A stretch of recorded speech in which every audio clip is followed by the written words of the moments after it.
कि सब चीज पे ध्यान देने के बावजूद सेहत पे ध्यान देना जरूरी है। काहे कि जानते हैं क्यों? कि प्यार किया बदनाम हो गए, प्यार किया बदनाम हो गए, चर्चे हमारे सरेआम हो गए और जालिम ने दिल उस वक्त तोड़ दिया जब हम उसके प्यार के गुलाम हो गए। लेकिन हम आपसे ये बात कहेंगे, वो जालिम का छोड़िए, कभी उसके आगे पीछे भी नजर घुमाइए, आगे पीछे तितलियां होंगी और यही फेरा में रहते दामों कर और जो तितली जो होगी वो तितली आपको क्या कहती होगी पता है? कभी यहाँ बात करते हो, कभी वहाँ बात करते हो, कभी यहाँ बात करते हो, कभी वहाँ बात करते हो। अरे यार बड़े लोग हो साहब, हमसे कहाँ बात करते हो भैया? यही पे अरे वो अपन काम करे ले, हम अब उन लोग के फेरा में ना रहेला।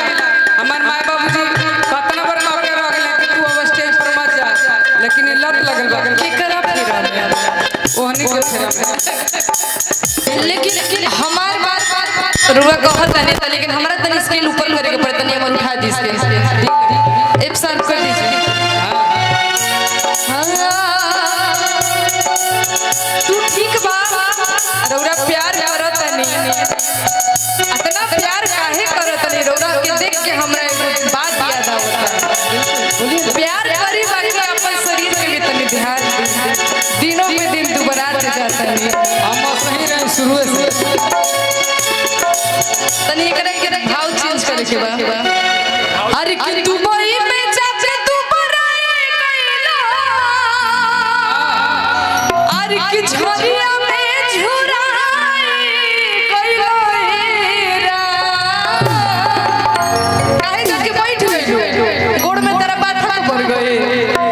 अरे कौम में चढ़ी खा के सब तिनिया के सैया अझुराई कैला जा। अब देखिए ये गीत मैं गाई हूँ, बड़ा प्यारा गीत है, लेकिन यूट्यूबर भाई लोग पता नहीं क्या क्या चढ़ाएंगे, इसका कोई और शोर नहीं है। हम ये चलते सब दुनिया के फेर में चल गए, क्यों कहते रहे अरे कि पता पता पिया के पता रे कमरिया मचाया ना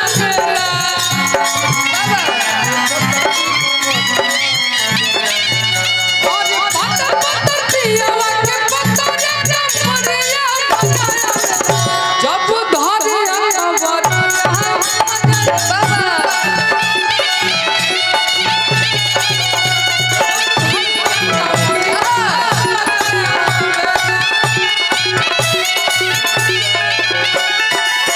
यही फेरा में हम लोग आ गए। दुबई में जाके तू बराए कैला, झरिया में झुराए कैला रा। दुबई में जाके तू बराए कैला, झरिया में झुराए कैला रा। अरे तो जोड़ खा के समा के संग अछुराई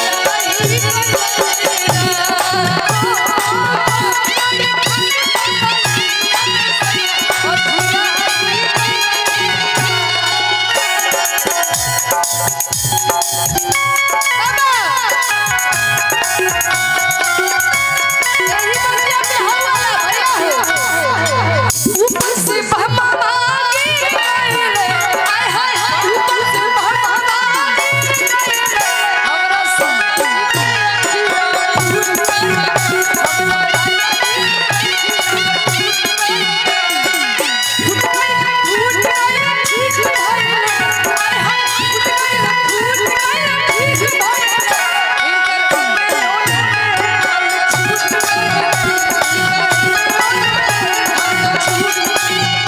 जब इतना आप कहता कबो तब कैसे जब कंटहर बाबा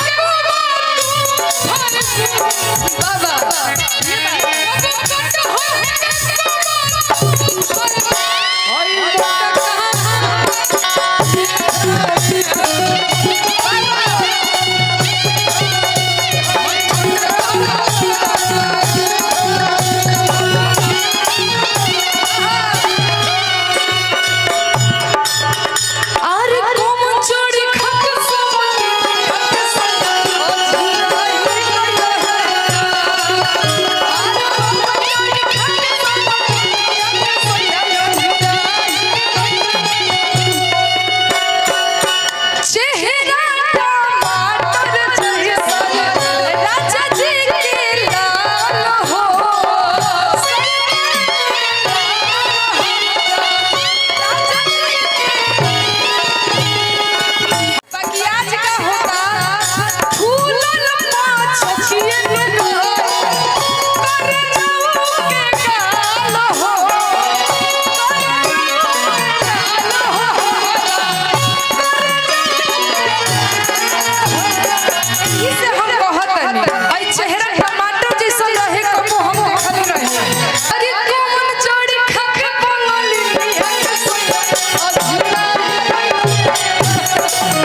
बड़ा जमता ना ना जमने की बात बहुत ओइसे ना जमी सही बड़ा खाली तू ई सही वही है काहे अच्छा सुनिए ये बात नहीं सत्यजीत बोले म्यूजिक अच्छा वर्ल्ड। अच्छा सुनिए सुनिए बिल्कुल सरकार म्यूजिक वर्ल्ड। सुनिए ये बात ये नहीं बोले इनको कसम खिला के बोली क्या ना बोली है सुनो ना बोलो भैया अरे तक काली साड़ी वाली काली साड़ी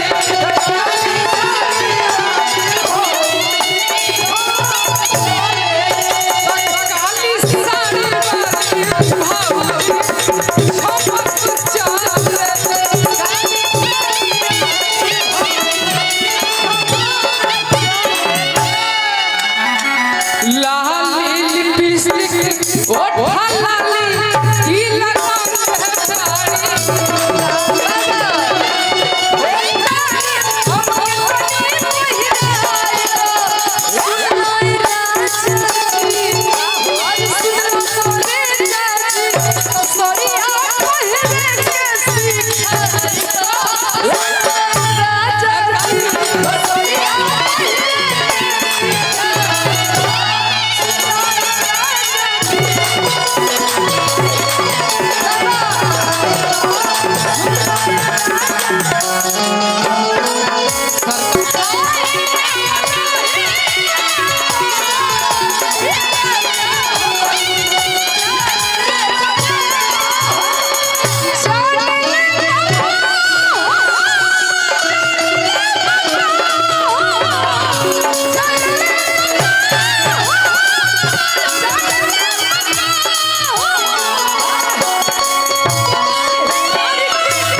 सेम चलिए चलते में गाड़ी आपके हम तो बहुत जब गाड़ी चलाई लगते 120 160 के नीचे ना चलेगा जैसे रहुआ चलेगा तब तो हम बोलो भैया हो जा लहका भौजी परेशान कि भैया खराबा मोई